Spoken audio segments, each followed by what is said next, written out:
Hey YouTube, this is Angie and I'm back with another video. Happy Halloween. This is Horrifying True Trick-or-Treating Animated Horror Stories by Mr. Nightmare. Let's go.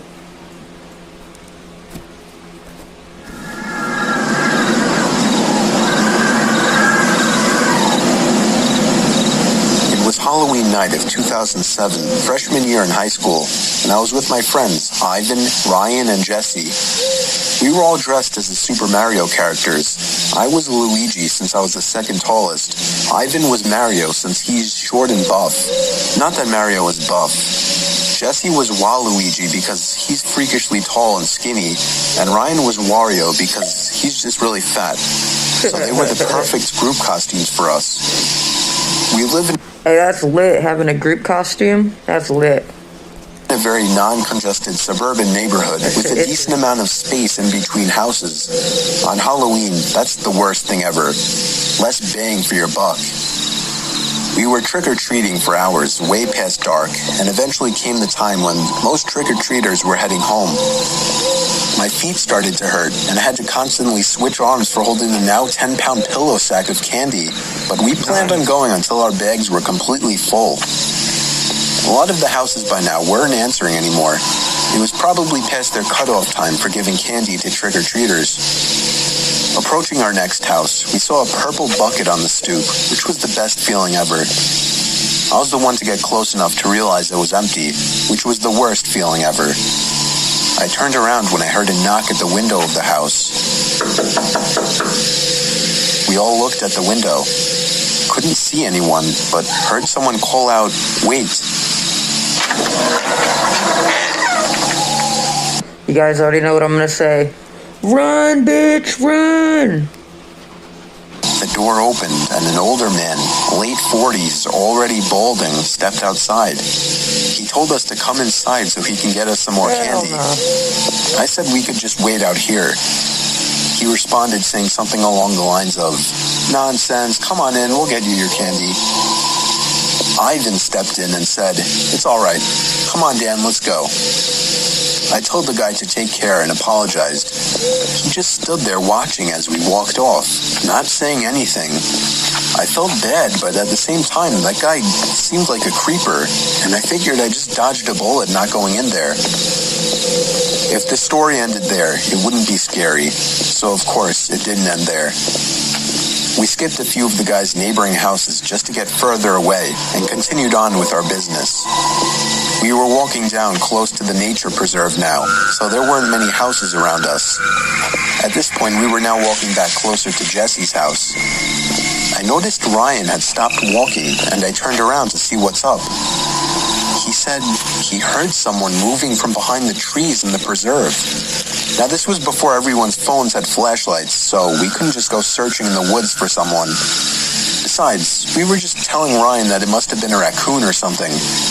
You may think this is a bit of a cliche, but when things like this happen in real life, you always assume the more logical possibility. It's just natural. Why would we assume we were being followed? I had to put my arm around Ryan's shoulder and nudge him forward. A little ways down the... I'm sorry, but I wouldn't have gone. Ain't no way. I would have found a different way there. Or something. Or I would have ran through. I don't know. Street, me and Ivan picked up on the sound as well. When we all stopped, the sounds of the footsteps from beyond the trees stopped as well. Ivan yelled at the obvious stalker to go away, or we would beat the shit out of them. I knew he was just bluffing, though. I could hear the nervousness in his voice. The snap of a twig from beyond the trees triggered a fight-or-flight response in all of us. Me, Jesse, and Ryan all ran for it. Ivan was at first charging to attack, but he quickly followed after realizing we had all taken off. We ran down the dark street, and we all noticed the sounds of at least 2 or 3 pairs of footsteps crushing the twigs and leaves in the woods. We banked it hard right down Jesse Street when it finally came up and ran straight for his backyard, entering his house through the back door. The first thing we did was peek out through his living room window. We couldn't see anyone. We all had to gather our... Now the guy knows where you live. Always go a different route. Always sneak in. Oh my god. thoughts and discuss what the hell just went down in his living room when all of a sudden we heard Jesse's backyard gate slam shut. Jesse dove to turn off the lights. There was a click and a bang from down in the den. It was more than likely Jesse's back door. We all agreed to go down armed with knives and face them. Jesse turned on his back door light, but there was nobody out there.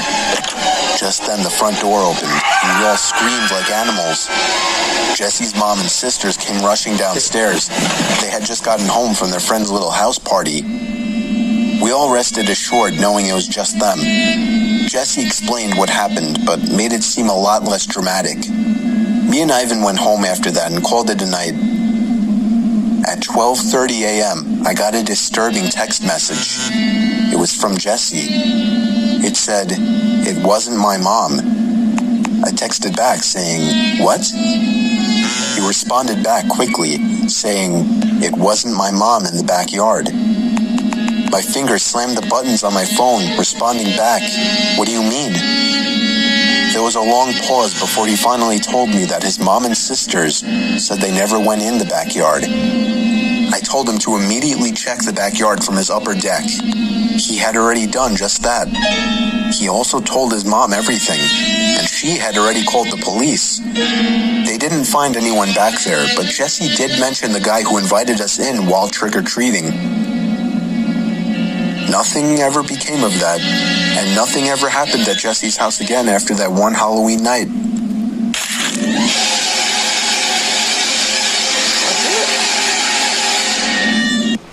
Okay, that one was not that good.